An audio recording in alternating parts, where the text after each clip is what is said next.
Bonsoir à tous, bienvenue sur 01net TV, surtout si vous avez la chance de nous regarder en direct, comme chaque jeudi soir, 18h, 18h30, c'est votre rendez-vous high-tech. 01 Live hebdo, vous le savez, une demi-heure pour débriefer ensemble l'actualité high-tech. Ensemble, pas tout à fait, puisque vous le voyez, bien oui, ce soir, exceptionnellement, je suis tout seul. François Sorel a pris quelques vacances, il était au bout du rouleau, il n'y avait plus rien à en tirer en fait. Donc je lui ai pris un billet d'avion, je lui ai dit allez, va-t'en, va prendre l'air parce que vraiment tu as besoin de te ressourcer. Nous allons donc essayer de nous débrouiller tout seuls et vous allez voir que ça devrait aller parce qu'on a vraiment de bonnes choses ce soir dans notre besace. On va parler tout d'abord de cet événement assez inattendu, insolite aux États-Unis, une Google Car impliquée pour la première fois dans un accident de la route dans lequel elle serait responsable. Ce robot a donc eu un accident et ce serait de sa faute. Raphaël Grabli va venir nous dire ce qu'il en est. On va se pencher aussi sur la réalité virtuelle et la réalité augmentée, grande tendance de l'année 2016. Dans la foulée de toutes les annonces du CES, mais aussi plus récemment du Mobile World Congress de Barcelone, eh bien, il se passe des choses. On sait maintenant quand va arriver le HTC Vive, à quel type de contenu on peut s'attendre, etc. Et puis en matière de réalité virtuelle, eh bien, Microsoft a un petit concurrent nouveau dont viendra nous parler également Raphaël. Et puis on va dépatouiller tout ça avec Aymeric Siméon dans un instant. Comme chaque jeudi, la chronique Zoom Actu de Delphine Sabatier, qui viendra nous parler aujourd'hui d'un site qui cartonne, un site qui vous permet de trouver un médecin et surtout de vous faire soigner en ligne par Internet. Ça fait des années qu'on en parle, ça devient une réalité. Enfin, le labo, comme d'habitude, regardez ce qui est sur la table, ici même. Voilà, nous l'avons reçu au labo 01net, l'un des smartphones les plus attendus du moment, le Galaxy S7 et le Galaxy S7 Edge qui est dans cette boîte. Alors bon, on n'a pas encore tous les tests bien évidemment, mais Stéphanie Molinier a commencé à se pencher sur la question. Elle viendra nous donner son premier ressenti et puis on parlera également d'un autre smartphone, d'une autre marque qui a une particularité. Vous n'aurez plus besoin de le recharger pendant 3 jours. Voilà, c'est 01 Live hebdo, c'est le numéro 91. C'est tout de suite, c'est en direct, vous pouvez interagir, vous le savez. Twitter, hashtag 01live, vos questions, vos commentaires, c'est parti.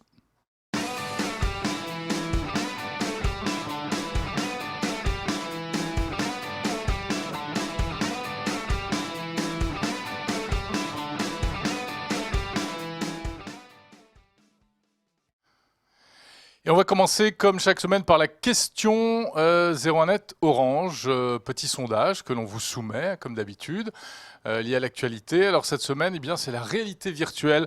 Réalité virtuelle, réalité augmentée, qu'en pensez-vous? Est-ce que vous pensez que ça va exploser en 2016? Donnez-nous votre avis, c'est très simple, vous allez sur www.01nettv.com et vous répondez au petit sondage, on fera le point comme d'habitude en cours de live. À mes côtés, mes partenaires, Aymeric Siméon, salut Aymeric. Bonsoir Jérôme. De la rédaction de 01net.com, à qui on donnera la parole dans un instant, et Raphaël Grabli. Bonsoir, ça va Jérôme. Raphaël? Ça va très bien, merci.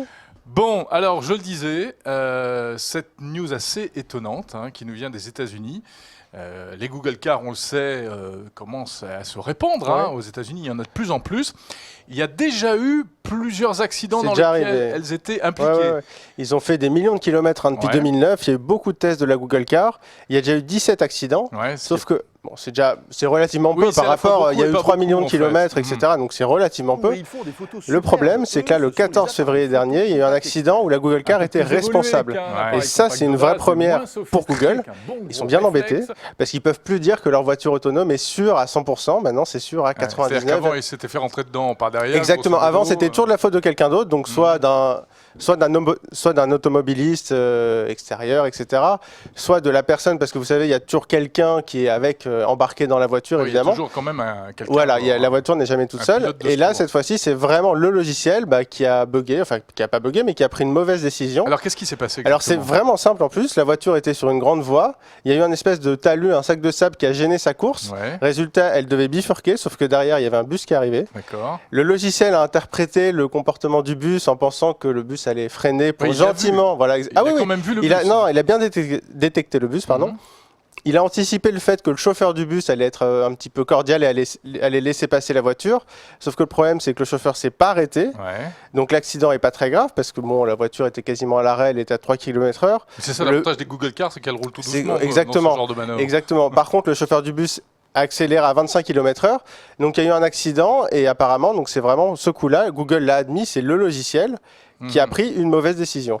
Mais alors c'est étonnant parce que jusqu'à présent le problème c'est qu'en fait la Google Car conduisait trop bien et là on a l'impression que elle est un petit peu sortie des clous d'une certaine manière. Exactement, et en plus la justification de Google est un peu bizarre. Ils disent voilà, pour améliorer ça on va implémenter dans le logiciel le fait que les gros véhicules et que les bus sont moins cordiaux que les autres et s'arrêtent moins facilement. Ah oui. Voilà, donc finalement c'est un peu l'équivalent chez l'être humain de je pensais que ça passait mais c'est pas passé. Sauf que venant d'un logiciel c'est un peu bizarre. Donc bon voilà, c'est le premier vrai bug entre guillemets qui vient. Bon, voilà. En même temps on le sait, tout ça permet à Google et puis aux autres, tous les constructeurs qui travaillent là-dessus, d'améliorer encore les choses. Voilà exactement. Donc et notamment l'intelligence artificielle. Exactement. Donc on espère que ça va être amélioré évidemment. Ça reste c'est fiable à 99,9. Ouais, il ne faut pas s'inquiéter, il ne faut pas paniquer. Il ne faut pas paniquer, mais pour Google, c'est embêtant parce que ça crée un précédent. Donc, ils ont investi quand même des millions et des millions de dollars, voire plus, dans la Google Car. Donc, c'est déjà, ça crée un précédent. C'est pas très agréable pour Google de dire, bon, c'est pas parfait, la voiture autonome. On pourra peut-être pas non plus arriver dans sa voiture, fermer les yeux et dormir à 130 km/h sur l'autoroute. Pour le consommateur, ça fait bizarre. On se dit que ça peut peut-être, s'il y a un problème. En termes d'image de marque. En termes d'image de marque, exactement. C'est un petit problème en termes d'image de marque. Parce qu'en même temps, une expérimentation, s'il n'y a pas de, c'est fait pour expérimenter. Voilà. Exactement. Donc, donc à suivre. On va voir ce qui se passera dans les mois à venir. Merci beaucoup, Raphaël, pour ce coup d'œil sur cette actu qui, évidemment, ne nous avait pas échappé, nous a fait tiquer. Alors, de la réalité bien tangible des voitures, on va passer à la réalité virtuelle et augmentée avec Aymeric, parce qu'il se passe beaucoup de choses en ce moment, et notamment l'arrivée d'un petit... on va dire... Il nous a tapé dans l'œil ce masque, c'est presque déjà notre chouchou, le HTC Vive, ça y est, on sait quand il arrive et on sait combien il va coûter, y compris en France. Voilà, c'est ça, effectivement. Donc, il y avait déjà beaucoup d'informations qui avaient fuité ces derniers mois. On parlait de prix très élevés, puis finalement de prix moins élevés que prévu, mais sans notamment donner vraiment une valeur réelle, etc. Quand l'Oculus est arrivé au CES, au prix de 700 € environ, là, on s'est dit oulala, mais qu'est-ce que va faire HTC ? Parce qu'ils ont dit qu'il serait plus cher, mais plus cher dans quelle proportion. Et ça y est, on le sait enfin, depuis le 29 février dernier, on sait enfin que le nouveau jouet de HTC, donc le Vive, va coûter la bagatelle de 900 €. Tadam. Voilà, alors ce qui est assez rigolo, c'est que c'est 900 € en France, 900 € dans quelques pays d'Europe, et puis en fonction des monnaies, bien sûr, le prix fluctue. Donc par exemple au Japon il est quasiment à 1000 € et puis il est un peu moins cher ailleurs. Donc bon, il avait été annoncé à 800 $ au Mobile World Congress. Voilà. Mais c'était aux États-Unis, c'était le prix hors taxe. Voilà, c'était comme généralement même pour les prix de certains smartphones dont on taira le nom, mais effectivement quand on donne un prix généralement c'est le prix hors taxe aux États-Unis. Donc voilà. Alors finalement 900 € ça paraît énorme et d'après les développeurs chez Vive, enfin en tout cas chez HTC. Il y en a plus de 15 000 qui ont été écoulés en moins de 10 minutes. Ouf. Voilà.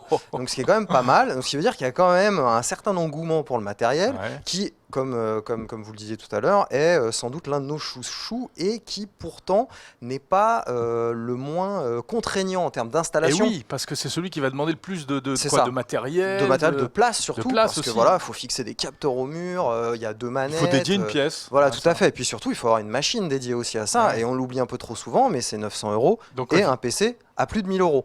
D'accord, donc ça y est, on double prix quoi. Voilà, c'est ça. Minimum 2000 €. C'est ça, minimum 2000 €. Alors bien sûr, ce n'est pas qu'un masque de réalité virtuelle. HTC voit ça comme un peu comme Microsoft et son HoloLens, dont on parlera tout à l'heure. Mais c'est une plateforme à part entière, c'est-à-dire qu'on ne fait pas forcément que jouer avec le HTC Vive. Voilà. Alors là, on voit à l'écran, il y a notamment l'une des expériences VR qui va être offerte avec les précommandes du casque Vive. Donc c'est comment dire, une expérience qui s'appelle Job Simulator. En grosso modo, dans un jeu un peu, dans un bureau un peu fou dans lequel on peut tout balancer, on peut se servir de la tasse de café, faire bugger l'ordinateur. Enfin bref, ça fait du bien. Mais ce sera vraiment un jeu avec il y aura vraiment. C'est plus, on va dire. C'est juste une démo. Alors c'est plus une expérience dans le sens où on va se familiariser finalement avec tout ce qui constitue la manette, c'est-à-dire comment est-ce que je me sers de la manette pour... Ouais, c'est presque un tutoriel. Voilà, c'est ça, prendre certains objets, interagir avec eux, etc.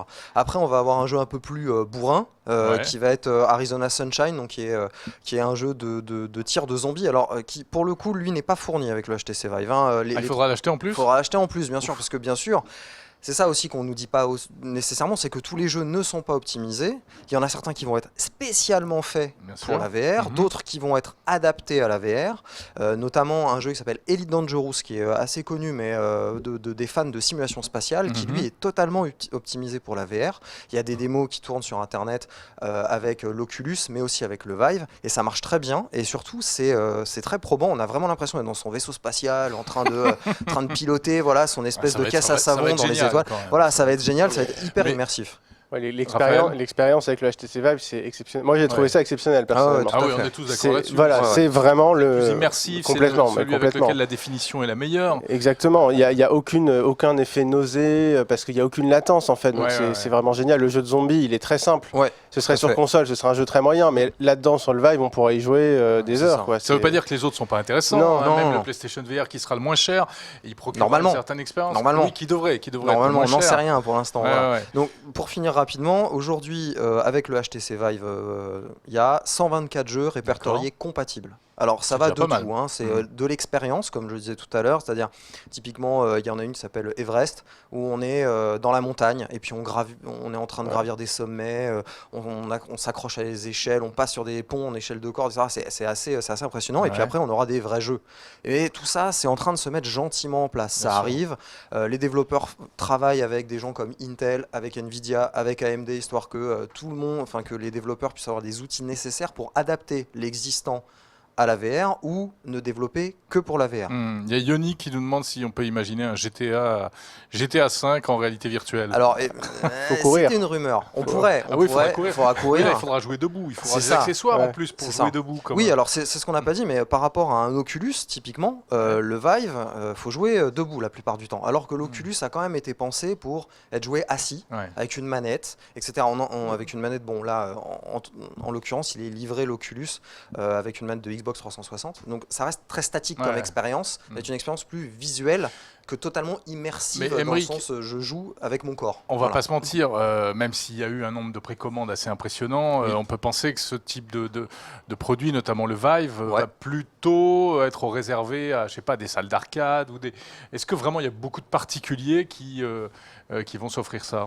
Alors la question, malheureusement, je ne pourrais pas répondre. Personnellement, j'aimerais bien pouvoir en offrir un, que tout le monde puisse en offrir un, parce que je pense que c'est assez intéressant. Effectivement, je pense que dans un premier temps, c'est des professionnels, effectivement, type salle d'arcade, ou alors des showrooms de démos, de jeux, etc., qui vont venir s'équiper. Après, bien sûr, il va y avoir, je pense aussi, des particuliers très chanceux qui vont pouvoir le faire, ça c'est certain.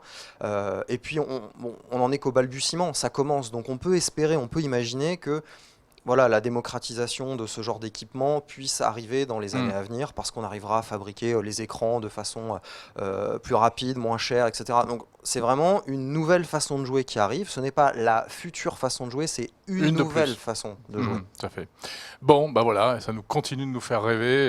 Je pense que on va en parler tout au long de cette année.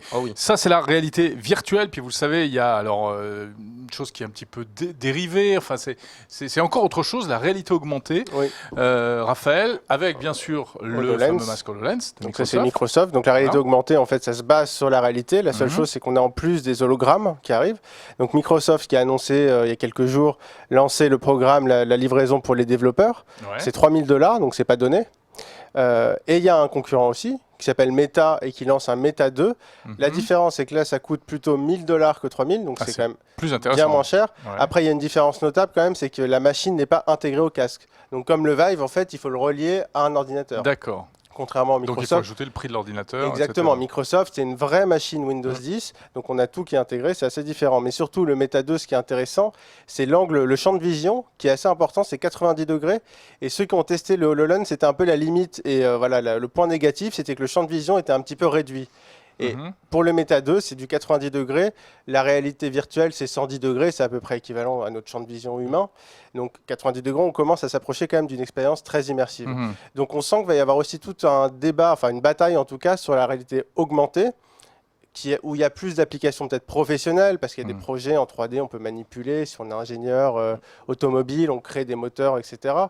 Pour le jeu, voilà, c'est plus à démontrer, je trouve, que le Vive, où là, ça paraît plus évident. Mais voilà, il commence à y avoir la vraie bataille de la réalité augmentée qui se lance aussi là, début 2016, donc entre Microsoft, Meta. Oui, puis j'ai même lu que Intel serait également peut-être en train de préparer un masque. Enfin, de toute façon, tout le monde, Asus également. Asus qui préparait un espèce d'HoloLens-like. On ne savait pas trop quelle tête ça allait avoir, ni quelle forme ça allait avoir, à quel prix, quand, etc. A priori, il y a des balbutiements, c'est-à-dire est-ce que je vais plutôt sur la réalité virtuelle, est-ce que je vais plutôt sur la réalité augmentée, ou les deux à la fois. Voilà, les deux mondes se regardent un peu, ils sont très complémentaires finalement. C'est pas franchement la même expérience, mais voilà, tout le monde se regarde, j'y vais pas, puis surtout à quel prix, parce que voilà, il y a aussi cette contrainte-là, la contrainte de fabriquer l'équipement coûte encore aujourd'hui très cher, et que ce soit l'HoloLens, donc voilà, $3000, soit 3 Vive quand même, voilà, à peu près. C'est un coup de départ. Voilà, et là on parle vraiment des masques, mais la réalité virtuelle, la réalité augmentée peut prendre aussi d'autres formes, et tout simplement sur une tablette, sur un smartphone. Il y a une start-up française qui s'appelle Augment. Qui vient de lever 4 millions d'euros là, récemment, dans les dernières heures. Alors là, ils travaillent avec, des grandes marques. C'est ça, ce sont des applications professionnelles, hein, par exemple. L'Oréal. C'est ce qu'on est en train de voir actuellement. Pour mettre au point des produits ou les placer dans des magasins. Exactement, ça fait partie du spectre, mais enfin, il faut quand même se rappeler que la grande expérience de réalité augmentée, qui était plutôt un échec, ça reste les Google Glass. C'est le premier essai dans la réalité augmentée. Bon, pour l'instant, ce n'était pas un succès. Oui. Voilà, mais après, évidemment, c'est un premier pas et il faut voir dans quelle direction on va aller, c'est sûr. Super, très bien. Croyez-vous au succès de la réalité augmentée? C'est la question 01net Orange du jour. Voici une première tendance. C'est notre sondage. Donc oui, j'y crois. Pour tout le monde, à 48%. Oui, mais uniquement pour les pros, à 32%. Non, 20%. Donc vous y croyez à mort, comme nous, à la réalité virtuelle, enfin la réalité augmentée. Ce qui prouve qu'il y a quand même certainement une belle attente autour de cette innovation, même si c'est véritablement un territoire vierge qui reste à conquérir, complètement. Il est 18h17 sur 01net TV. Vous êtes dans 01 Live Hebdo, et tout de suite, c'est Delphine Sabatier pour le Zoom Actu. Merci.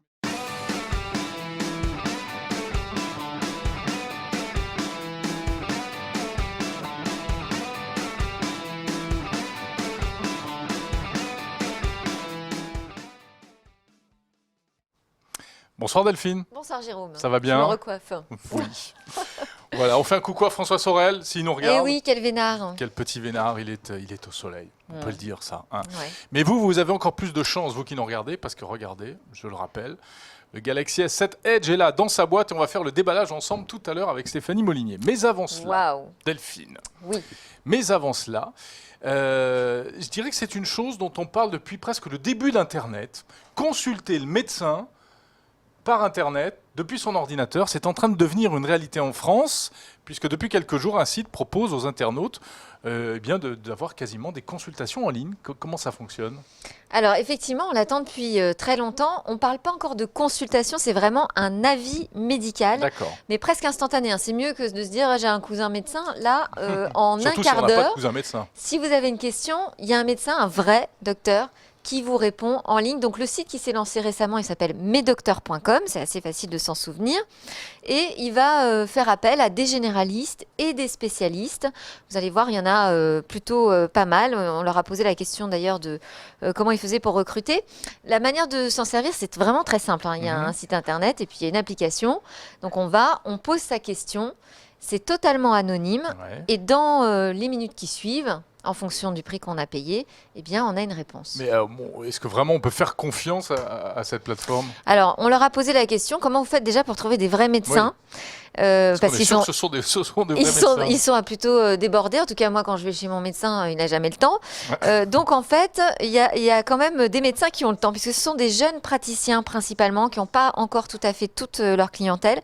Beaucoup de femmes médecins aussi qui travaillent à temps partiel et qui apprécient de pouvoir travailler de chez elles de cette façon grâce à Internet. Et puis, il y a pas mal de docteurs en fin d'exercice qui, eux, voilà, sont plus tellement au cabinet et sont ravis de pouvoir continuer à pratiquer, donc prodiguer des conseils. En pré-retraite, voilà, qui sont sans doute parfois les meilleurs, parce qu'ils ont une très grande expérience. Très expérimentés. Ouais. Donc le site mesdocteurs.com en particulier, ils ont 150 médecins comme ça sur qui ils peuvent compter et sonner assez rapidement. Il y a déjà beaucoup d'internautes qui font confiance au site, qui parlent de 40 à 50 questions qui sont traitées chaque jour, ce qui est plutôt bon signe. Voilà. Et les investisseurs aussi sont confiants puisqu'ils ont injecté 1,2 million d'euros. Ah oui. Et alors pour le consommateur, ça coûte combien ?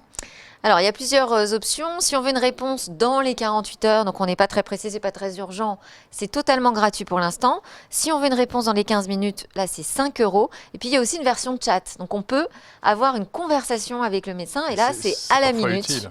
C'est 2 € par minute. Et ça peut être effectivement très utile. Et la consultation va jusqu'où, en fait ? Est-ce que le médecin peut nous prescrire des médicaments ?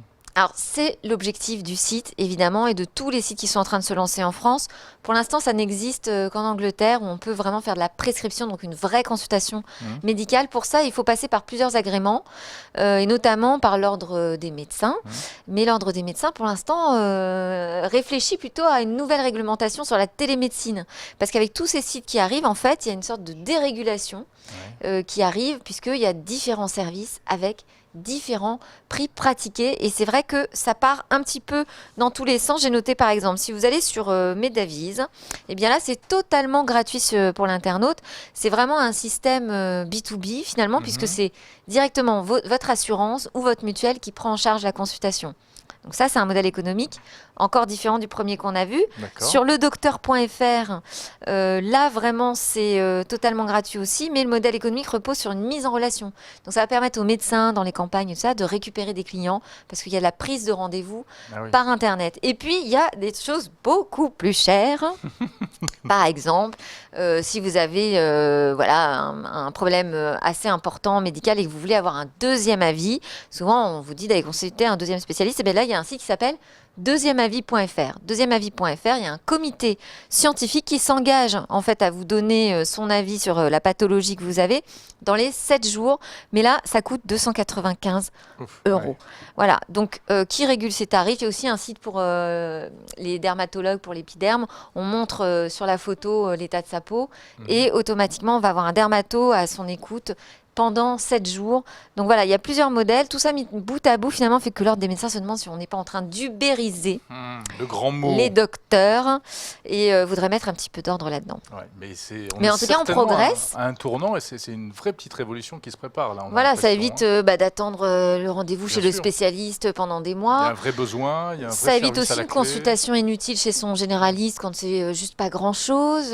Ouais, c'est vraiment une vraie... Et puis après, bien entendu, on va voir un médecin en chair et en os, parce que le contact humain dans ce genre de choses... il n'est pas toujours utile, mais c'est souvent le cas. Et puis pour les zones rurales aussi, où on a peu d'accès à la médecine. Oui, bien sûr. Merci beaucoup Delphine. Merci. Delphine Sabatier, qu'on retrouve chaque jeudi dans 01 Live Hebdo pour faire le point sur un sujet d'actu, c'est sa chronique Zoom Actu. Mais tout de suite, direction le labo avec Stéphanie Molinier.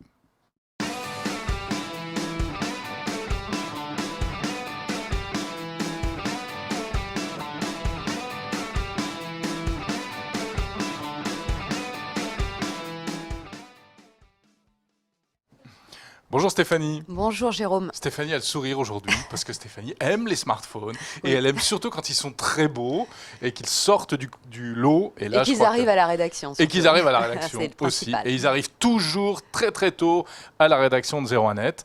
Alors voilà, je l'ai dit, ils sont là, puisqu'il y en a deux. Hein. Bah oui, un petit et un grand. Un petit et un grand, les fameux smartphones dévoilés il y a quoi ? Il y a 10 jours maintenant au Mobile World Congress de Barcelone. Les nouveaux flagships de Samsung, Galaxy S7, Galaxy S7 Edge, et on va se faire un petit plaisir. Celui-là, qui est donc le Edge, c'est le côté waouh un peu de la chose. On va se le déballer ensemble. Regardez, Stéphanie est venue avec son gros cutter. Voilà, parce qu'on fait les choses proprement. On va faire les choses proprement. Devant la caméra de Jean-David Duhart. Mesdames et messieurs, instant d'émotion. Et je vais essayer de ne pas bousiller la boîte et de faire ça proprement. Voilà. Donc, le jour où vous achèterez un Galaxy S7 Edge, elle se déplie comme ça? C'est comme un tiroir? Oui, tu la connais mieux que moi. Je crois. Moi, je la découvre. Simplement. Je la découvre. Hop. Voilà donc l'impression que vous aurez et ce que vous verrez en ouvrant la boîte du Galaxy S7 Edge. Est-ce que je peux poser ça sur la table, Jean-David? Donc, le smartphone, bien entendu, dans son magnifique étui de plastique. Ça, c'est le moment jouissif que tous les geeks adorent, le moment où on enlève le plastique de protection. Et dessous, on a tout ce qu'il faut, évidemment. Évidemment. Qu'est-ce que c'est que ça? Alors, on a... Qu'est-ce que c'est que ça? Chargeur, câble, d'accord. Dans la petite boîte noire, je suppose que ce sont les écouteurs. Ah, que j'arrive pas à sortir. C'est pas un petit cadeau de... Non, mais je pensais que c'était un... Enfin, je savais pas ce que c'était, d'ailleurs. Ce sont les écouteurs, s'ils veulent bien sortir. Probablement, parce que comme ils sont nulle part, voilà. De jolis écouteurs. Les écouteurs sont dans une boîte, c'est un petit côté luxe comme ça. Tout à fait. Bon, super. Et on a ce petit adaptateur. Cette petite chose. Alors, en fait, c'est un petit peu la surprise. On l'a appris au dernier moment au Mobile World Congress. Tous les appareils, les nouveaux appareils de Samsung seront livrés avec ce petit adaptateur. D'accord. Donc, en fait, on le branche sur le port micro USB du smartphone. Et derrière, on peut brancher... N'importe quel câble USB, n'importe quel chargeur, c'est ça? En fait, non. Brancher, par exemple, je ne sais pas, une clé, un disque, d'accord. C'est pour du transfert de données. D'accord. Bon, Donc, pratique si on veut transférer les données de son ancien téléphone vers... le Galaxy S7. En effet. Bon, et alors le S7 classique, on va dire. À quoi ressemble-t-il en vrai, même si on l'a déjà vu et déjà montré sur Zéro Net TV. D'un instrument de torture, voilà. Oui. Deuxième déballage du jour. Deuxième déballage. Donc, François qui rate ça, lui qui adore ça. On a la ça le met dans un état de version dans un état second du Galaxy S7. Il est beau.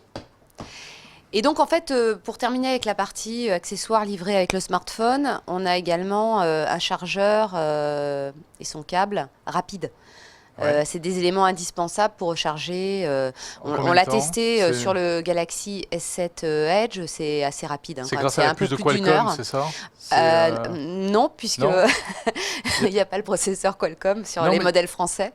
C'est seulement sur les modèles américains. Donc, en effet, le processeur, mais je ne sais pas s'il n'y a pas une puce qui s'occupe du chargement. De mémoire, il me semble que c'est Samsung qui, dans ces appareils-là, développe sa propre technologie de recharge rapide. D'accord. Parce que dans le S6, c'était Qualcomm. Enfin, bon, c'était, Quick Charge.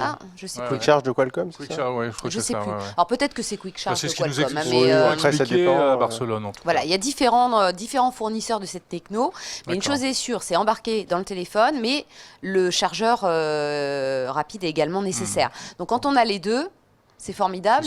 On peut recharger son smartphone en 1 heure, 1 heure et demie. Le cutter n'est pas livré avec. Oui, voilà, on le précise. Soyons clairs. Bon, alors, là, c'est le débat. Là, on a eu la présentation, parce que ça, c'est un feuilleton à épisode pour ce genre de produit. On a eu la présentation à Barcelone, la prise en main. Là, c'est le déballage. Stéphanie, on a déjà le test ou pas? Où on est le labo là-dessus? On n'a pas vraiment de test, parce qu'on a reçu l'appareil hier soir. D'accord. Néanmoins, on a fait une autonomie, la plus importante, l'autonomie polyvalente. Et c'est la première autonomie, donc celle-là, généralement, on ne la compte pas, parce qu'elle peut un peu défavoriser le smartphone. On aime bien vider complètement l'appareil, le recharger. Voilà. Mais elle est extrêmement prometteuse pour le Edge. On n'a pas encore essayé sur le S7. On ne donne pas de chiffres pour l'instant. On va dire que ça pourrait se rapprocher des 12 heures. Et 12 heures, le numéro 1 est à 12 heures. Donc c'est plutôt pas mal. Sérieux. Et puis bien sûr, pour le reste, pour les perfs, pour l'affichage, tout ça. Alors l'écran, il est assez semblable à ce qu'on peut trouver sur les Galaxy habituels. C'est un écran Super AMOLED avec un mode boost qui fait qu'en environnement très très lumineux, il est capable d'afficher un écran oui, parce qu'on l'a dit, le S7, c'est vraiment quand même un S6 boosté, un S6 amélioré. Donc, je pense qu'on va retrouver pas mal de ce qu'on avait aimé sur le S6. Maintenant, ce qu'on va voir, c'est s'il est plus que Samsung à apporter vont vraiment faire mouche. Ouais. Bon, bah écoutez, on verra, hein, à oui. découvrir dans les jours qui viennent sur 01net.com et puis on en reparlera évidemment sur 01net TV. On va terminer avec un autre smartphone qui lui aussi est exceptionnel en matière d'autonomie, puisque Raphaël, ce smartphone, on n'a pas besoin de le recharger pendant... Alors la promesse, c'est 3 jours. C'est 3 jours et c'est 38 jours en veille. 38 jours en veille. Après, c'est sans l'utiliser. Mais... Comme dans le bon vieux temps, quoi. Exactement. Mais 3 jours en utilisation, on va dire, assez classique. Donc, c'est le Asus Zenfone Max. On vient de le recevoir aussi. A priori, c'est un moyen de gamme assez classique, 5,5 pouces. Il vaut 250 €. Il va être commercialisé à partir du mois de mars, 250 €. Sauf qu'il a une batterie de 5000 mAh. Ouais, donc le secret, il est là. C'est tout simplement une batterie plus grosse. Il n'y a pas de secret. Okay. Pour donner un ordre d'idée, le Samsung Galaxy S7, c'est du 3000 mAh et le S7 Edge, c'est du 3006. Là, on est à 5000. Donc évidemment, alors on vient de le recevoir, on a fait une autonomie. Là, on n'a pas fait la polyvalente, on a fait l'autonomie en surf web. Et alors, qu'est-ce que ça donne ? On arrive à 25h33 pour être exact. Pour vous donner une idée, oui, alors, voilà, effectivement, parce que je le montre à Jérôme. On va le montrer à la caméra de Jean-David. Donc, on est arrivé à 25h33 en surf web. Et alors, pour vous donner une idée, il est très bon. Ils sont à 15h, donc 10 heures de moins. Et le record, donc, qui est le Mate 8, il est à 20h. Donc là, on est déjà à 5h30 de plus que le recordman en surf web. D'accord. Donc alors, il est aussi assez prometteur. Raphaël, quand même, le petit point noir, enfin la contrepartie, c'est que, bien regardez la tranche, il est quand même assez épais ce smartphone. Hein, il est assez épais, il est assez lourd évidemment. Et oui. Voilà, c'est pas non plus un énorme poids, mais effectivement, il est forcément plus lourd que la moyenne. Même si, bon, ça reste raisonnable. C'est pas choquant. Non, mais franchement, il n'y a rien de choquant. C'est un peu plus lourd que les autres, mais c'est pas non plus... Et il paraît, tu me disais tout à l'heure, avant qu'on attaque, qu'on démarre 01 Live, qu'on peut recharger un autre smartphone avec celui-là ? Exactement, on peut brancher un smartphone, il peut faire office de batterie externe tout simplement. Donc si on a un autre smartphone ou même un autre appareil avec du USB tout simplement, du micro USB. C'est rigolo. Voilà, on peut recharger un autre appareil.